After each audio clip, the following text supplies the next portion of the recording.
ముఖ్యంగా మూడు డబ్బు పడుతుంది ఏం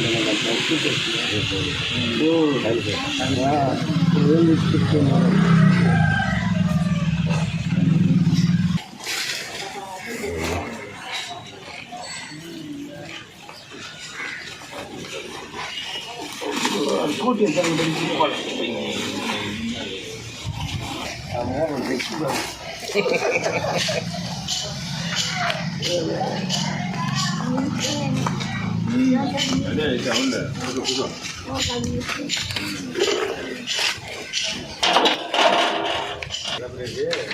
छोटा गैस एक मोले कर लेको शाम वाले को पकाने तो सही मुझे गोला सा रोज खा जल्दी में खाने को डाल के पानी ना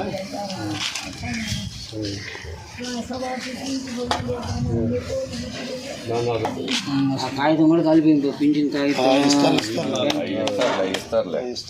भी देते ले आधार कार्ड ఏడా బాగులు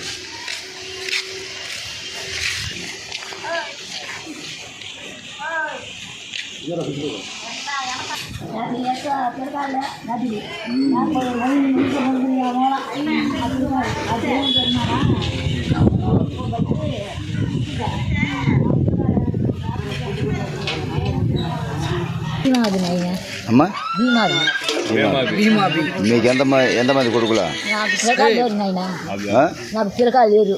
ఒక అమ్మాయిని సాకిన చెల్లుడు కూర్చుని ఆ అమ్మాయి పెళ్లి చేసేసింది. ఇప్పుడు మీ దగ్గర ఎవరున్నారా? నా దగ్గర ఆ అమ్మాయి కూతురు ఉంది. ఆమె ఏం చేస్తున్నారా? ఆమె అంత భూమి ఉంది. అంటే కాదమ్మా, చదువుకున్నారా లేకపోతే పెళ్ళి అయిపోయిందాం కూడా? చదువు అదే పెళ్లి కాదా ఇంకా చదువుయా ఏమిదా? ఎంత వయసు ఎంత? బిడ్డ వయసు ఎంత? ఆ పాప వయసు ఎంత? 19 సంవత్సరాలు ఉంటుందా? 19 అంట చెప్పండి వచ్చిందా? ఉంది. ఇల్లు తగలబడినప్పుడు మీరు ఒక్కరే ఉన్నారు కదా, ఏమనిపించింది అంటున్నా? ఏమనిపించింది ఆయన పోయి అందరినీ లేపుతాక వెళ్ళిపోయినా, అది పడిపోయినా నేను లేచిపోయి ఆ పిల్ల ఏమంటే నీళ్ళు వచ్చి పోస్తూ ఉన్నింది పైన. పాప పైన నీళ్ళు పోస్తూ ఉంది. అందరూ వచ్చి నీళ్ళు పోస్తూ ఉన్నారు. నేను అడిగిపోయి అందరినీ అరిచిన. ఎవరు లేదా నిధులుగా ఉండేవాళ్ళ లేదా ఈ 3 లేచింది. లేచి పాపం నీళ్ళు అమ్మని వేసేది. వేసినా కూడా ఏముండే సగం కాలిపోయింది. మంట అదా అమ్మ, ఆ మంట నేను చూడలేను. సరే అన్నం కూడా దిగులైపోయింది. దిగులు పైన రాదు. ఎందుకంటే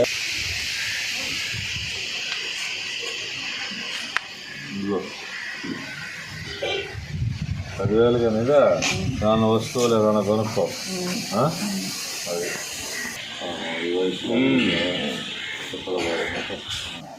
ఈసారి కాలనీలో రాపిచ్చేస్తాం, ఇల్లు పెట్టిస్తాంలే. ఎమ్మెల్యే గారికి చెప్పి ప్రశాంతమ్మ కలిసి ఇల్లు కట్టిస్తాం కానీ దిగులు పడబాబు. ఈ వయసులో నాగమాంపురం పంచాయతీలో ఒక వృద్ధురాలు నిద్రిస్తుండగా కరెంటు షార్ట్ సర్క్యూట్ కారణంగా పూరిళ్ళు దగ్ధమయడం జరిగింది.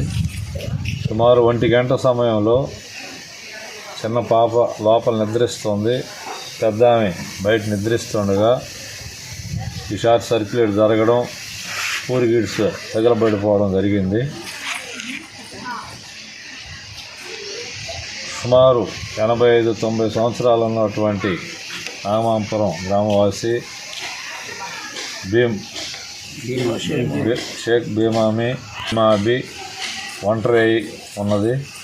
పామాకి ఈ ఒక్క పూరిళ్ళు ఉండడం వల్ల ఈరోజు నిరాశరాలైంది. గౌరవ శాసనసభ్యురాలు శ్రీ వేమిరెడ్డి ప్రశాంతమ్మ దృష్టికి, అలాగే వేమిరెడ్డి ప్రభాకర్ రెడ్డి గారి దృష్టికి తీసుకోబోయి ఆమెకి ఇళ్ళు మంజూరు చేయించి ఇళ్ళు గవర్నమెంట్ ద్వారా కట్టించేటట్టు త్వరలో మేమందరం కూడా గ్రామం తరఫున ఏర్పాటు చేస్తాం. ఆమెకి ఇప్పుడు ప్రస్తుతానికి భోజనం వండుకొని తినడానికి కానీ బట్టలు కానీ ఏమీ లేవు కాబట్టి మాకు దోచిన సహాయం మేము చేశాము.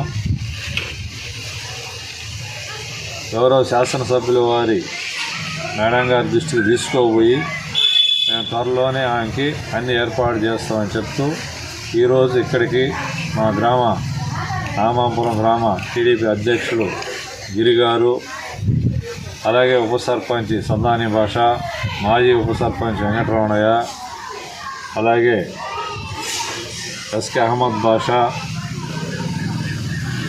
తదితరులు అందరం కూడా ఈరోజు ఇక్కడికి ఇచ్చేసి పెద్దలను ఓదార్చి ఏం భయపడబాకమని చెప్పి మేము మాకు దోచిన ఆర్థిక సహాయం చేయగలిగాం.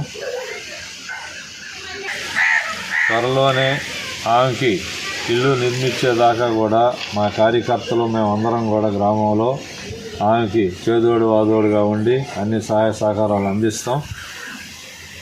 ఎమ్మెల్యే గారి దృష్టికి కూడా త్వరలో తీసుకోబోయి ఆమెకి సహాయం ఏర్పాటు చేసేదానికి కృషి చేస్తామని తెలియజేస్తున్నాము.